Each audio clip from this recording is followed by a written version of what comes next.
এখন ভর্তি পরীক্ষা প্রায় চলে আসছে। এফএ ডাবল এস এবং এফ ট্রিপল এস এর পরীক্ষা 13 ডিসেম্বর সম্ভবত অনুষ্ঠিত হবে। তো এখন তো আর বেশি সময় নেই, 2 সপ্তাহের মতো সময় আছে। এখন অনেকের প্রশ্ন থাকে যে বিইপির জন্য আমরা কিভাবে পড়বো, কোনটার জন্য আমাদের কিভাবে পড়া উচিত। যেহেতু আমি হলো বিইপির ফর্মাল স্টুডেন্ট ছিলাম, ইকোনমিক ডিপার্টমেন্টের, মানে FA double S, faculty of arts and social সায়েন্সে আমি ভর্তি পরীক্ষা দুইটাই দিয়েছিলাম, ওইটা আমার চান্স হয়েছিল। তো এখন হলাম এই দুইটার জন্য যত আমি প্রিপারেশন নিয়েছিলাম, মানবিক বিভাগের আমি ছিলাম।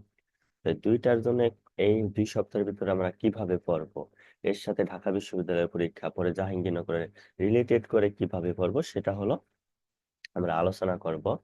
আর হলো আরেকটা বিষয় হলো আমি একটা কোশ্চেন ব্যাংক সলভ করব, যে বিওবি থেকে কিভাবে কোশ্চেন আসে, কিভাবে আমাদের পড়া উচিত। তো আমি আগের ভিডিওটাতে বলছিলাম যে যারা ফার্স্ট টাইমের জন্য কিভাবে পড়তে পারে, সেকেন্ড টাইমের জন্য কিভাবে। তো যারা ফার্স্ট টাইমার আছে, তারা ঢাকা ইউনিভার্সিটির জন্য প্রিপারেশন নিতেছে বা অন্য অন্য ইউনিভার্সিটির প্রিপারেশন নিতেছে, তাদের ওই প্রিপারেশনই থাকবে, শুধু যে কোনো একটা পাবলিকেশনের। তবে আমার মতে সংক্ষিপ্ত পাবলিকেশনটা আমি বারবারই বলি, এটা বেস্ট মনে হয় আমার কাছে। বিগত 10 বছরের শুধু কোশ্চেন ব্যাংকটা এবং এর সাথে যে অতিরিক্ত এক্সপ্লানেশন গুলো আছে সেগুলো সলভ করবে।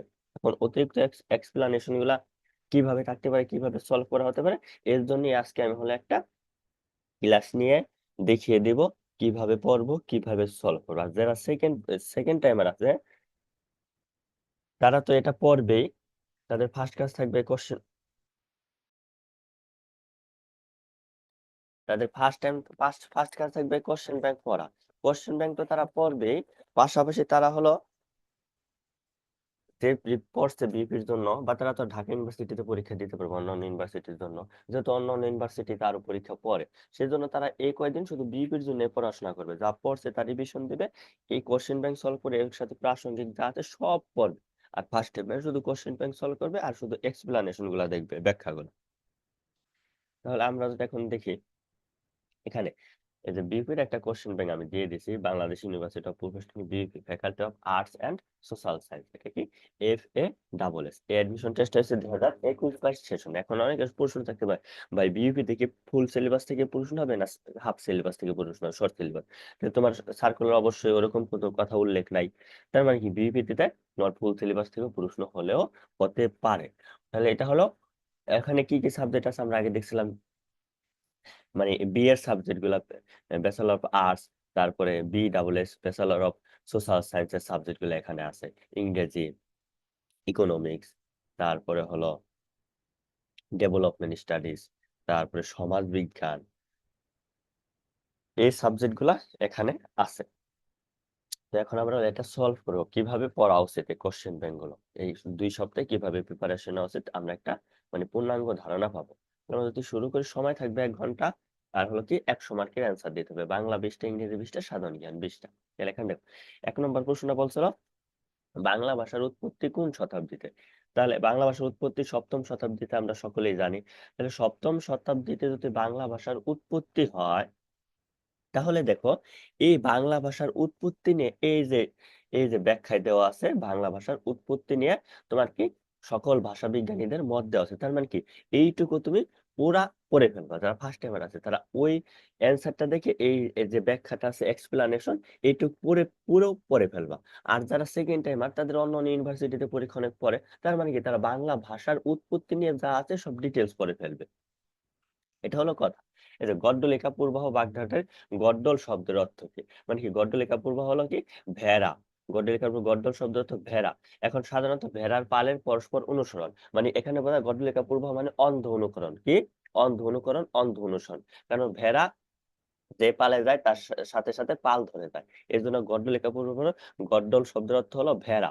আর এই গড্ডলিকা পূর্বাহ দ্বারা সাধারণত বোঝা হলো অন্ধ অনুকরণ। তাহলে যদি গড্ডলিকা পূর্বাহ মানে কি বাগধারা, এটির অর্থ অন্ধ অনুসরণ, অন্ধ অনুকরণ, মানে কি পাল ধরে আমার সামনে জন চাইতে যেভাবে যাচ্ছে আমার সাথে, দেখো এইভাবে ডিটেলস এখানে দেওয়া আছে। তার মানে কি অন্য যে সেকেন্ড টাইমের পড়বে, সে এর সাথে কি করবে, এর সাথে সে বাকি যে জিনিসগুলো আছে, বাগধারা বা এরকম, সেগুলা সে পড়ে ফেলবে। যেমন আসলো নিচের কোনটি একটি শব্দ, দেওয়া থাকলো হলো ক, খ, গ, ঘ, অম। এখন নিচের কোনটি একটি শব্দ, এখানে কি তুমি বলবা সবই তো একটা বর্ণ শব্দ নাই, কিন্তু নিচের খ, খ মানে আকাশ, তাহলে আকাশ একটি শব্দ না, কারণ দুই বা ততোধিক বর্ণ মিলে যদি অর্থপূর্ণ অর্থ দেয় যে এটা, সেটাই শব্দ। তাহলে খ, খ মানে হলো কি আকাশ, মানে খ বর্ণ খ। তাহলে দেখো এখানে দেওয়া থাকবে ক খ গ ঘ, তাহলে নিশ্চয়ই কোনটি একটি শব্দ, তাহলে খ কি একটি শব্দ, খ মানে হলো আকাশ। জিজিবিষা শব্দের অর্থ কি?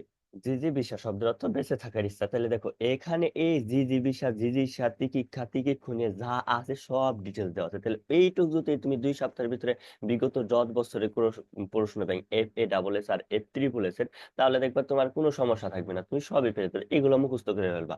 আর এগুলো তুমি মুখস্থ করলে বা বুঝে বুঝে পড়লে, অনেকবার পড়লে দেখবা কি তোমার অনেকটা আয়ত্ত চলে আসবে। আয়ত্ত চলে আসলে তখন তুমি এই যে পেয়ে যাবে। এই যে দেখছো, এই যে কত সুন্দর দেওয়া আছে, দান করার ইচ্ছা, সব ডিটেলস দেওয়া আছে। তাহলে এইটুকু যদি পড়ো, তোমার আমার মনে হয় না যে আর অতিরিক্ত প্রিপারেশন নিতে হবে, কারণ এখানে যা দরকার ওই প্রশ্নের সাথে প্রাসঙ্গিক সেই সেইটুকু কিন্তু অলরেডি তোমার দিয়ে দিয়েছে, অলরেডি তোমার সেইটুকু দিয়ে দিয়েছে। সো এই সংক্ষিপ্ত পাবলিকেশনের বইটা পড়লে আমার মনে মনে হয় না যে আর কিছু পড়তে হবে। এটাই আমার জন্য মনে হয় বেস্ট। একবিংশ কোন ধরনের শব্দ? একবিংশ কোন ধরনের শব্দ? এই যে দেওয়া আছে একবিংশ পূরণবাচক শব্দ। তাহলে পূরণবাচক কেন আমরা পড়ছি, কোনটা পূরণবাচক, কোনটা ক্রমবাচক, কোনটা গণনাবাচক, কোনটা তারিখবাচক, কোনটা সংখ্যাবাচক, আমরা পড়ছি না? এগুলো আমরা সবাই পড়ছি। যেমন গণনাবাচক 1, 11, 2, 3, 4, 5। পূরণবাচক বা ক্রমবাচক প্রথম, দ্বিতীয়, তৃতীয়, চতুর্থ। তারিখবাচক পহেলা, দশরা, তেসরা, চৌঠা। তারিখবাচক শব্দ। সংখ্যাবাচক শব্দ 1 টাকা, 12 টাকা, 2 কেজি, 3 কেজি, 4। এভাবে পড়ে ফেলবা। প্রত্যয় বিভক্তিহীন নামপদকে কি বলে? প্রত্যয় এবং বিভক্তিহীন নামপদকে কি বলে? ওরা মানে কি? প্রাতিপাদিক, প্রাতিপাদিক, প্রাতিপাদিক। এই যে এভাবে, এই যে দেখো, এই যে সব কৃদন্ত পদ কি, ধাতু কি, তাহলে ধাতু কি, ক্রিয়াপদ থেকে ক্রিয়া বিভক্তি। বিভক্তি মানে কি?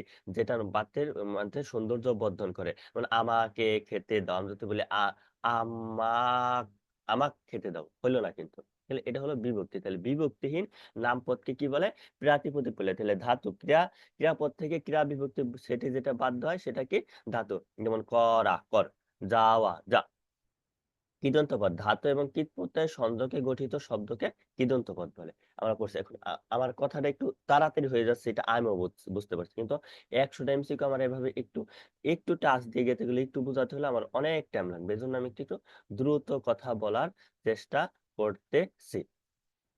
যদি তারপরও না হয় আমি আবার আবার করবো।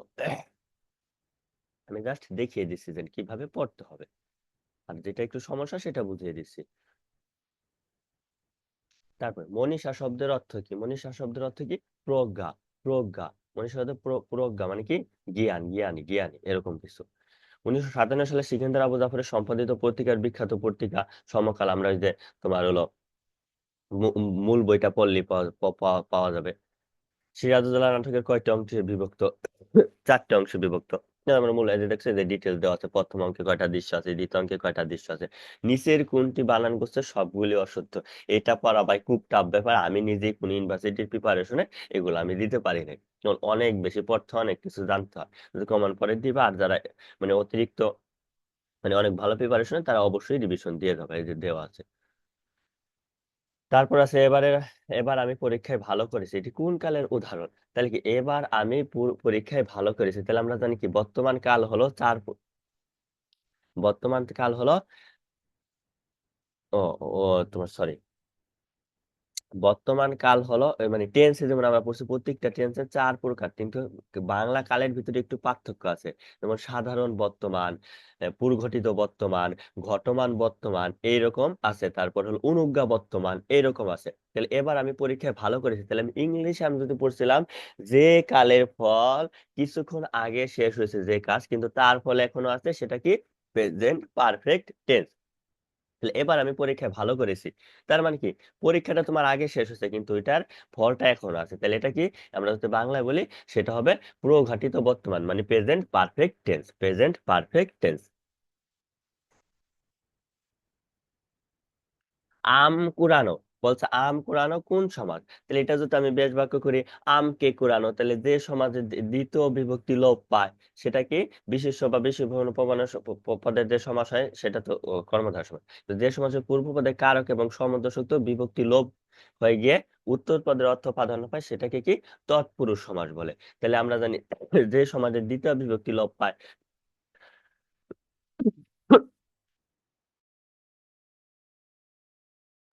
যে সমাসের দ্বিতীয় বিভক্তি লোপ পায়, দ্বিতীয় বিভক্তি লোপ পায় সেটা দ্বিতীয় তৎপুরুষ সমাস।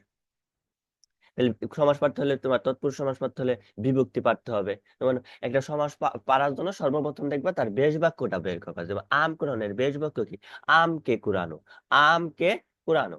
তাহলে কি সেটার বেশ বাক্য ফেরবা, তাহলে আমকে কুড়ানো, তাহলে আম কুড়ানো দ্বিতীয় বিভক্তি লোপ পাইছে, তাহলে এটা দ্বিতীয় তৎপুরুষ। এই রিলেটেড সব এখানে দেওয়া আছে, এগুলো তোমরা দেখে নিবা। কোন বাক্যটি শুদ্ধ, এই যে শুদ্ধ বাক্য আসলে একটু ভালোই তোমার হলো ঝামেলা হয়। কোন বাক্যটি, কোন শব্দটি, কোন বানানটি, এগুলা কি আসলে আসলে একটু সবারই ঝামেলা হয়। তাহলে বলছে নিচের কোন বানানটি শুদ্ধ, নিচের কোন বানানটি শুদ্ধ। তাহলে যদি নিচের কোন বানানটি শুদ্ধ দেখি, তাহলে এখানে আছে আদ্যক্ষর, এটা হলো শুদ্ধ। এখন যদি বলো ভাই এটা শুদ্ধ কেন, তাহলে এই বানানের উপরে ক্লাস নিতে গেলে তো 40 মিনিট চলে যাবে, 50 মিনিট চলে যাবে, তাহলে আমি কিভাবে নিব? বলছে দুরন্ত থেকে দুরন্তপনা কি ধরনের পথ পরিবর্তন। এখন এই যেগুলো বাংলা বা ইংরেজি আসলে পথ পরিবর্তন বা পথ বা পার্টস অফ স্পিচ আসলে একটাই কাজ, ফাংশন অফ সেন্টেন্স। তোমার ওই পদটা সেন্টেন্সের কোন জায়গায় বসছে, কোন জায়গায় পড়ছে, তাহলে এটা তুমি হলো বাক্যে বসানোর চেষ্টা করবে। আমি যদি বলি ছেলেটি দুরন্ত, তাহলে ছেলেটির দোষ, গুণ, সংখ্যা, পরিমাণ, অবস্থা, এই পাঁচটা জিনিস বুঝাইলে সেটা কি হয়, সেটা কি হয় বলতো, সেটা হয় হলো বিশেষণ, ইংরেজি অ্যাডজেক্টিভ। তাইলে দুরন্ত, তাহলে ছেলেটি দুরন্ত, তাহলে ছেলেটি দুরন্ত, তাহলে ছেলেটিকে এখানে মডিফাই করছে, বিশেষায়িত করছে, তাহলে দুরন্ত কি হবে, বিশেষণ হবে, অ্যাডজেক্টিভ। আর দুরন্তপনা, দুরন্তপনা কি হবে, দুরন্তপনা ভালো নয়, বেশি দুরন্তপনা ভালো নয়, তাহলে সেক্ষেত্রে কি হবে, এটা কি বিশেষ্যের কাজ করছে, এটা কি হয়ে যাবে, নাউন। তাহলে আমরা কি দুরন্ত থেকে দুরন্তপনা কি আসলো, বিশেষণ থেকে বিশেষ্য। এরকম আরো অনেক জিনিস থাকতে পারে, দরিদ্র, দারিদ্র, তারপর হলো দরিদ্রতা, দরিদ্র, আহ দরিদ্র, লোকটি গরিব, লোকটি দরিদ্র, লোকটি দরিদ্রতা, তারপর হলো দারিদ্র। এভাবে ফাংশনাল বসে হলো তোমার বের করতে হবে, দরিদ্রতা অথবা দারিদ্র। আরেকটা হলো দরিদ্র, দরিদ্র হলো বিশেষণ, দরিদ্রতা, দরিদ্রতা বিশেষ্য, আর দারিদ্র বিশেষ্য। এটা খুব, এই তিনটা জিনিসে কোন কনফিউশন থাকে, এগুলো নিয়ে পড়বা। অন্যের লেখা চুরি করে করাকে কি বলে, তাহলে অন্যের লেখা চুরি করা কি বলে, কুম্ভল, গম্ভীর, কবৃত। তাহলে এইভাবে হলো, এই যে দেখো এই যে বিশেষণ এই দেওয়া আছে। জল শব্দের সমার্থক শব্দ কি, তাহলে সমার্থক শব্দ তোমার হলো 9-10 যে বাংলা ব্যাকরণ বইটা আছে, আগের বইটা, ওইটা যদি তুমি পড়ো মোটামুটি সবগুলা যদি একটু আয়ত্ত করো, সমার্থক শব্দ আশা করা যায় পারা যায়, কারণ ওখান থেকে আসে। তাহলে জল শব্দের সমাস শব্দ উদ্যোগ, এই যে আরো কিছু দেওয়া আছে। আমাদের একটি গল্প বলুন, এই বাক্যে আমাদের কোন কারকে কোন বিভক্তি, তাহলে বলছে কর্মে। এখন স্বাভাবিকভাবে প্রশ্ন থাকতে পারে যে আমাদেরকে একটি গল্প বলুন, তাহলে আমাদের এখানে তো তোমার হলো কর্তৃকারক হয়ে গেল, কিন্তু আমাদেরকে একটি গল্প বলুন তার মানে কি আমি অবশ্যই কাউকে বলতেছি, ধরো আমার টিচারকে বলতেছি স্যার আমাদেরকে একটি গল্প বলুন, তাহলে সেক্ষেত্রে কি হয়ে যাবে, স্যার কিন্তু এটা সাবজেক্ট হয়ে যাবে, কর্তা হয়ে যাবে, স্যার আমাদেরকে একটি গল্প বলুন। তাহলে জোর প্রদান কাদের উপরে আশ্রয় করে, স্যার গল্প বলবেন আমাদের উপর, তাহলে এখানে আমাদের কি হয়ে যাবে, কর্মকারক, আমাদের কি হয়ে যাবে, কর্মকারক, আমাদের হয়ে যাবে কর্মকারক। তাহলে আমি কি বুঝাতে পারছি যে কেন এটা এটা হলো আর এটা এটা হলো। এখন সবাই না আমাদের, এখানে আমাদের তার মানে কি এটা কর্তাকারক হয়ে যাবে, কর্তৃকারক না হবে না, কারণ আমি কাউকে উদ্দেশ্য করে বলছি, আমার ভাইকে বা আমার মাকে আমাদেরকে একটি গল্প, আমরা চাচা চাচি বাড়িতে বেড়াতে গেছি, জয়েন্ট ফ্যামিলি সবাই একসাথে হয়েছি, তাহলে আমি আমরা চাচাতো বোন, কাকাতো বোন, খালাতো বোন, মামাতো সবাই এক জায়গায় হয়েছে, দাদির বললাম দাদি আমাদেরকে একটি গল্প, তাহলে এখানে দাদি কিন্তু কর্তা। এটা মনে রাখতে হবে, খুবই গুরুত্বপূর্ণ জিনিস। কবি কায়কোবাদ মহাশ্মশান মহাকাব্যের ঐতিহাসিক পটভূমি কি ছিল, তাহলে পানিপথের যে তৃতীয় যুদ্ধ। মূল টেক্সট বলে পারবা, ফেব্রুয়ারি 1970 কবিতায় কোন ভাষা শহীদের নাম উল্লেখ, সালাম, বরকত। তারপরে মানুষ এই শব্দের সই কোন ধরনের প্রত্যয়, এগুলো একটু একটু এ ধরনের কঠিন ধরেন প্রত্যয়, তারপরে হলো উপসর্গ। উপসর্গ একটু সহজ থাকলেও প্রত্যয়টা একটু কঠিন। এটা হলো বিদেশি প্রত্যয়। প্রত্যয় নিয়ে পড়াইতে গেলে মানে অনেকক্ষণ লেগে যাবে। সংবাদপত্র কোন ধরনের সমাস? সংবাদপত্র, তাহলে সংবাদ বিষয়ক পত্র, আগেই বলছে আমি কোনো সমাস থাকলে সেটার বেশ বাক্য করবা, বেশ বাক্য কি হয় সেটা করবা। তাহলে সংবাদপত্র কোন ধরনের সমাস? তাহলে সংবাদপত্রের বাক্য কি হবে? সংবাদ বিষয়ক পত্র। তাহলে কি আমরা জানি কি যে সমাজের মধ্যপদ লোপ পায় সেটাকে বলে মধ্যপদলোপী কর্মধারায়। তাহলে মধ্যপদ লোপ পেল সংবাদ বিষয়ক পত্র, এখানে বিষয়ক পদের সংবাদপত্র হয়ে গেল, তাহলে সেটা কি হবে? মধ্যপদলোপী কর্মধারা। তাহলে আমাদের বাংলা শেষ। তাহলে বাংলা নিয়ে আমরা যদি একটা আনুমানিক ধারণা নিয়ে আসি বাংলা নিয়ে, যে বাংলা, এখন বাংলার আমি সলিউশন দিয়ে দিতেছি। সলিউশন বলতে কি মানে কিভাবে কি কি কি আমরা ধারণা পেলাম। দেখো, এখানে গ্রামেটিক্যাল যে বইগুলা আসছে সবই কিন্তু সহজ, আর বেশিরভাগ প্রশ্ন তোমার ফার্স্ট পেপার রিলেটেড হবে। দেখো, তোমার আসলে ওখানে একটা হলো চলনসই, না সরি মানানসই, আর একটা হলো নিচের কোন বানানগুলো শুদ্ধ। এই দুইটা ছাড়া মনে হয় আমার যারা প্রিপারেশন একটু ভালো করে নিছে, একটু ভালো স্টুডেন্ট, তারা 20টার ভিতরে মিনিমাম 15টা পারবে।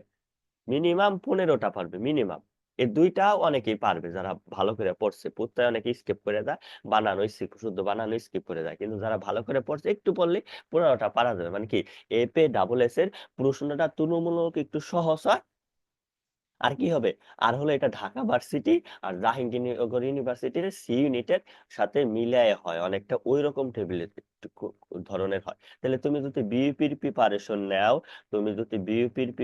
নাও তাহলে তোমার কি হয়ে যাচ্ছে, অটোমেটিকলি তোমার কিন্তু ঢাকা ইউনিভার্সিটির প্রিপারেশন হয়ে গেছে। রাজশাহী তো এরকম রিলেটেড করলে কোশ্চেন আসে, মানে এফ এ ডাবল এস এর কথা বলছে, এফ এ ডাবল এস এর। আমরা তো যখন ইংলিশ সলভ করব তখন আমরা সেটাই দেখবো, একই জিনিস দেখবো। ইংলিশ সলভ করার ক্ষেত্রে কি আমরা ওই একই জিনিস দেখবো, যে দুইটাই হলো কি ফার্স্ট পেপার রিলেটেড বেশি আসে, এবং গ্রামার যেগুলো আসে সেগুলো হলো খুবই সহজ হয়। F A double S, faculty of arts and social science, এখানের যে প্রশ্নগুলো আসবে সেটা মাস্ট ফার্স্ট পেপার রিলেটেড হবে, এবং গ্রামার গুলো একটু তুলনামূলক সহজ হবে। ঢাকা ইউনিভার্সিটি জাহাঙ্গীরনগর ইউনিট গুচ্ছ আর হলো রাজশাহী, এর সাথে তুমি অনেকটা মিল পাবা। তার মানে কি সবারই হয়ে গেল। এভাবে হলো বাংলাটা পড়ো।